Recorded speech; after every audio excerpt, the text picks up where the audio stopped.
Port-au-Prince, encore une fois plongé dans la tourmente, alors que des groupes armés bloquent la route nationale numéro 1, perturbant l'approvisionnement en carburant et augmentant la situation désastreuse des Haïtiens.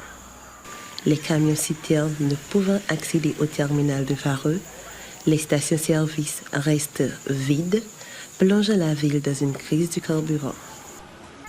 Cette pénurie de carburant n'est pas seulement un problème local.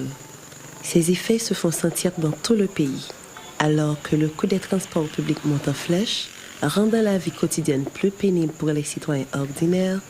Les produits de première nécessité deviennent de plus en plus inabordables au fil des jours.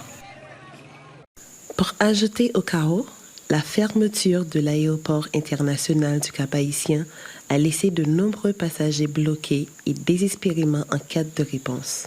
Parmi eux, un homme qui est arrivé pour se marier, mais qui s'est retrouvé coincé en Haïti à cause des vols annulés. Je suis venu pour me marier, j'ai séjourné dans un hôtel, mais je n'avais pas un gros budget pour rester aussi longtemps. Mon budget était centré sur mon mariage, ensuite je devais retourner travailler.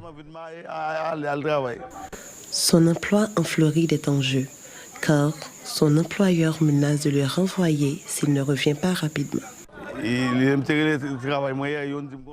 Mon employeur menace de me licencier. J'ai 2 emplois aux États-Unis. L'un de mes employeurs m'a dit que ma place était assurée. Je peux attendre la reprise des vols, mais l'autre me donne un délai d'1 mois, car ils sont en carence d'employés. Et je devais être promu comme superviseur sous peu. Les chauffeurs de taxi qui dépendent du trafic de l'aéroport ressentent les effets de la crise actuelle.